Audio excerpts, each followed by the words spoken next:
Good morning students. તો last લેક્ચરમાં આપણે સમસ્થિતિમાન પૃષ્ઠ એટલે એવું પૃષ્ઠ કે જેના બધા બિંદુઓ આગળ સ્થિતિમાન સમાન હોય, એક સરખું હોય, બરાબર. અને બીજી વસ્તુ એમ સાબિત કરેલી હતી કે વિદ્યુત ક્ષેત્ર એ સમસ્થિતિમાન પૃષ્ઠને હંમેશા લંબ રૂપે હોય છે, બરાબર.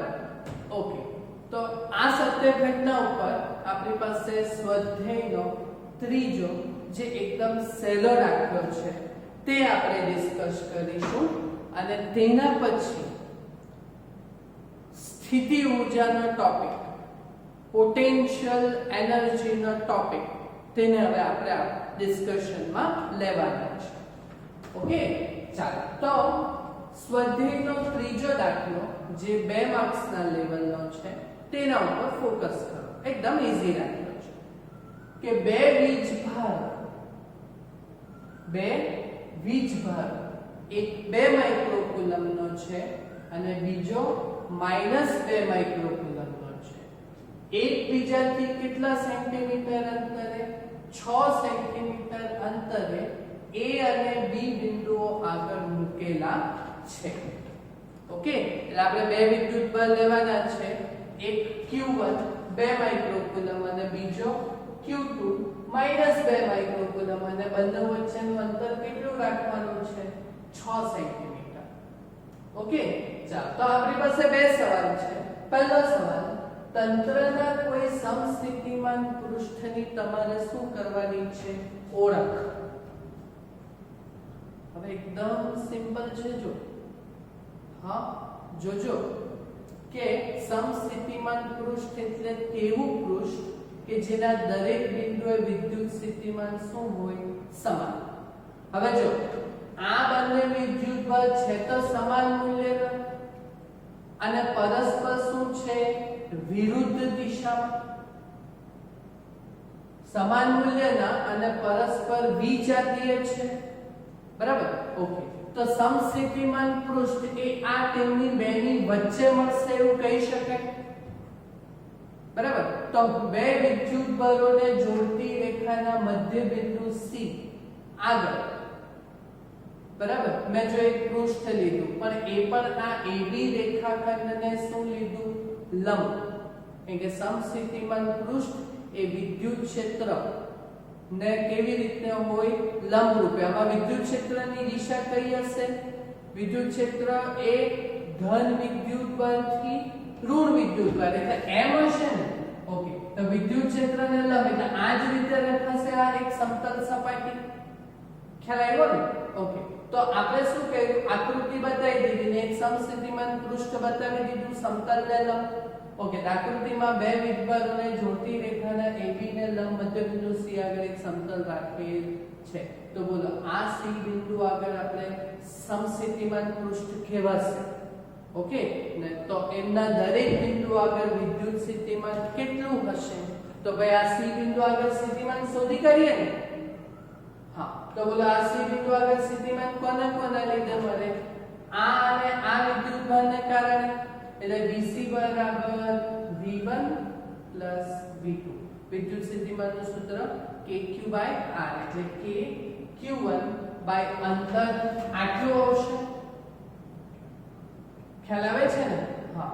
અને C બિંદુ આગળ આને કારણે વિદ્યુત સ્થિતિમાન R2 આટલું આવશે. તો KQ1/R1 KQ2/R2. તો આટલું અંતર કેટલું થશે? આ R1. કુલ અંતર કેટલું છે? 6 સેન્ટીમીટર છે. તો R1 કેટલા સેન્ટીમીટર થશે? 3 સેન્ટીમીટર. અને આ બાજુથી આ R2 પણ કેટલા સેન્ટીમીટર થશે? 3 સેન્ટીમીટર જ થશે. ખ્યાલ આવે છે તમને? હા. તો બોલો આ C આગળ સ્થિતિમાન V1 V2 KQ1/R1 KQ2/R2. તો હું શું કહું? ગણતરીનું કંઈ કામ જ નથી પડવાનું. K તો કોમન, તો Q1/R1 Q2/R2 બધાની વેલ્યુ મૂકો.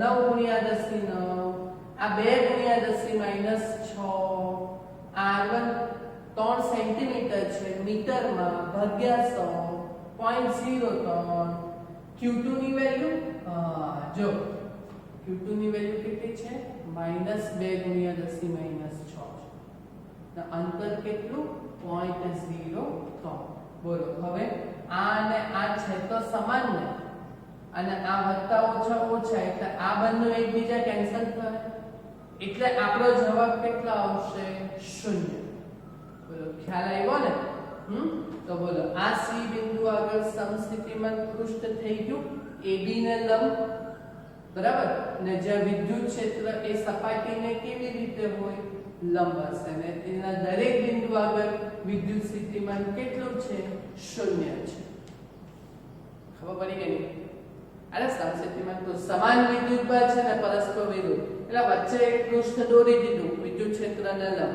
ને તાર સ્થિતિમાન શોધી કાઢ્યું પછી સવાલ B શું છે આ સપાટી પર દરેક બિંદુએ વિદ્યુત ક્ષેત્રની દિશા કઈ હશે અરે તમને આવડે તો ખરી વિદ્યુત ક્ષેત્રની દિશા એ ધન વિદ્યુતભાર થી ઋણ વિદ્યુતભાર તરફ એટલે A થી B તરફ હશે અને એ સમસ્થિતિમાન પૃષ્ઠને કેવી રીતે હોય લંબ જો લખેલું છે ને વિદ્યુત ક્ષેત્ર એ સમસ્થિતિમાન પૃષ્ઠને કેવી રીતે હોય છે લંબ રૂપે હોય અને તે ધન વિદ્યુતભાર થી ઋણ વિદ્યુતભાર એટલે કેવી રીતે આવશે A થી B તરફ અને આ સપાટીને કેવી રીતના હશે લંબ રૂપે હશે બોલો આ સમસ્થિતિમાન પૃષ્ઠના બેઝનો ટોપિક ખબર પડ્યો તમને તો આ દાખલો જો પૂછવાનો હોય તો 2 માર્ક્સના ટોપિકમાં કન્સિડર કરી શકાય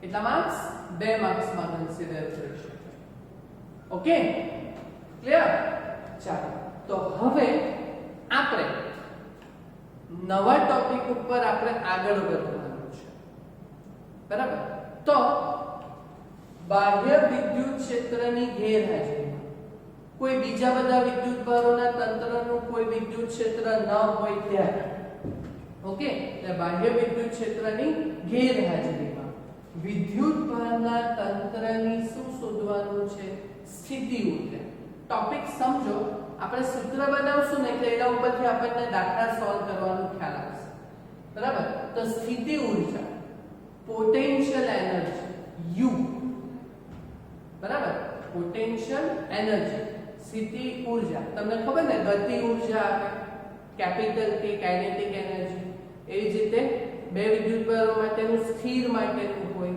તો સ્થિતિ ઊર્જા આવે U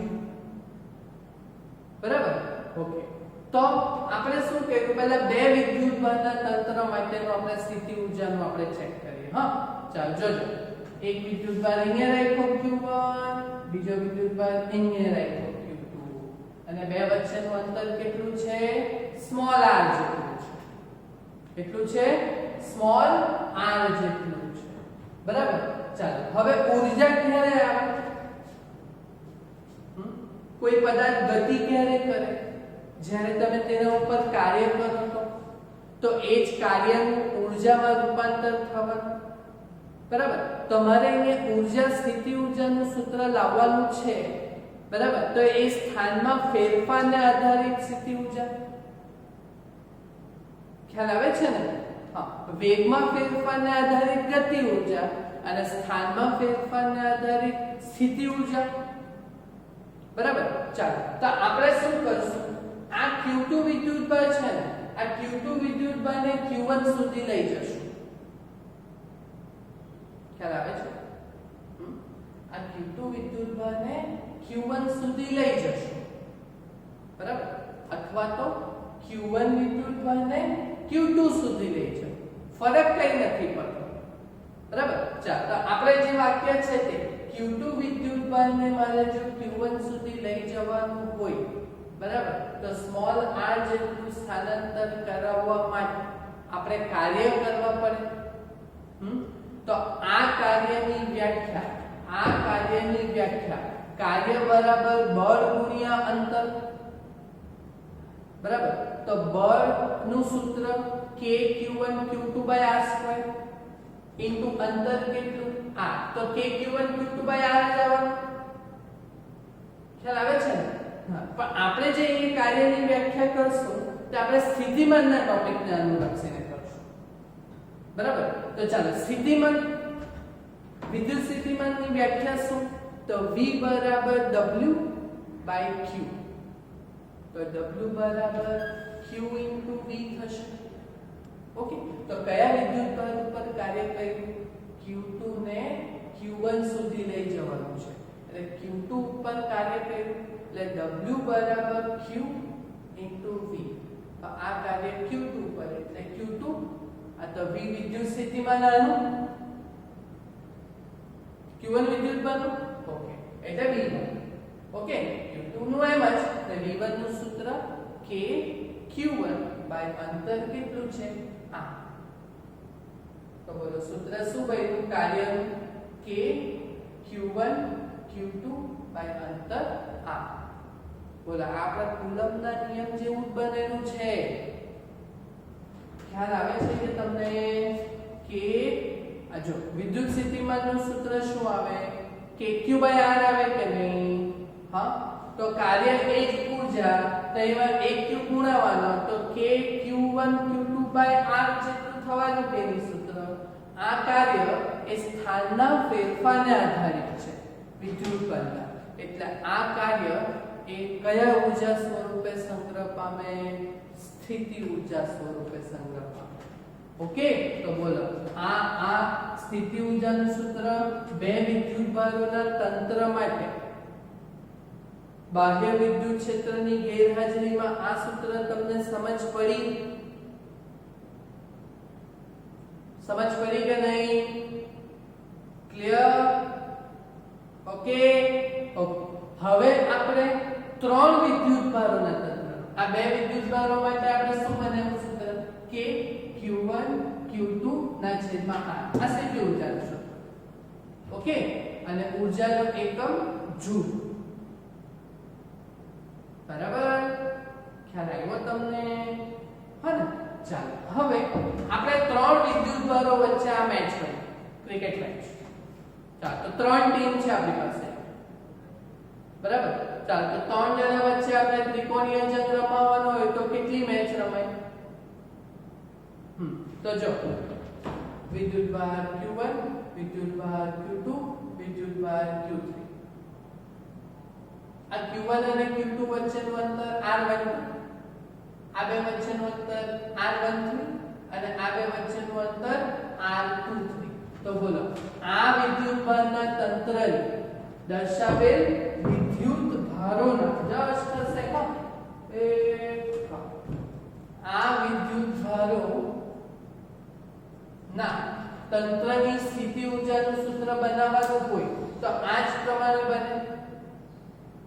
K Q1 Q2 by R. Okay, તો મારે આ લોકો વચ્ચેનું જો મારે કુલ સ્થિતિ ઊર્જા શોધવાની હોય તો કેવી રીતે શોધાશે? તો પહેલા આ બેની મેચ રમાડવાની, પછી આ બેની મેચ રમાડવાની, અને પછી આ બેની મેચ રમાડવાની. તો ત્રણ વાર સ્થિતિ ઊર્જા આવશે. ઓકે, પહેલો જો ત્રણ જણા છે તો સ્થિતિ ઊર્જા આપણી કેવી રીતે જનરેટ થશે?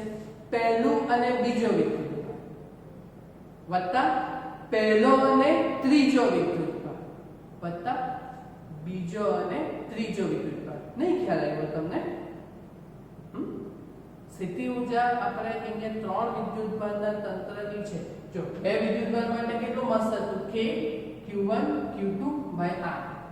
તો ત્રણ વિદ્યુત ભાર માટે આ તંત્રની સ્થિતિ ઊર્જા કેવી રીતે નક્કી કરવામાં આવશે? પહેલો અને બીજો, પછી પહેલો અને ત્રીજો, અને પછી બીજો અને ત્રીજો. આવી રીતે કરશું આપણે. ઓકે, તો સ્થિતિ ઊર્જા U બરાબર U12 વત્તા U13 વત્તા U23. ખ્યાલ આવે છે તમને? બહુ ભારી તો નથી ને? આના ઉપરથી આપણે દાખલો કરવાનો છે. બરાબર? હા ને? તો જોજો, તો મારે આપણે સૂત્ર બનાવતા શીખો ખાલી. તો U12 નું સૂત્ર શું આવશે? K Q1 Q2 by R13 વત્તા K Q1 Q3 by R13 વત્તા K Q3 નું કરવાનું ને તો K Q2 Q3 by 2 થઈ. બોલો આ પ્રમાણે આપણે સ્થિતિ ઊર્જા 3 વિદ્યુતભારોના તંત્રની શોધી શકીએ બાહ્ય વિદ્યુત ક્ષેત્રની ગેરહાજરીમાં. બોલો બધું ટોપિક માં તમને ખ્યાલ આવ્યો પ્રોપર ક્લિયરલી? સ્થિતિ ઊર્જાનું સૂત્ર તમને સમજ પડી? બરાબર ને? તો આપણે નેક્સ્ટમાં આપણે આ વિદ્યુતભારોના તંત્રની સ્થિતિ ઊર્જાને આધારે હા ને આપણી પાસે સ્વાધ્યાયમાં 1 કે 2 દાખલા છે તે આપણે સોલ્વ કરીશું. Okay clear? તો સ્વાધ્યાયનો ત્રીજો આવડ્યો તમને? હા ને? તો પછી આ સ્થિતિ ઊર્જાનું સૂત્ર આપણે કેવી રીતના બનાવેલ છે તે તમારે વ્યવસ્થિત સમજી લેવાનું. Okay thank you.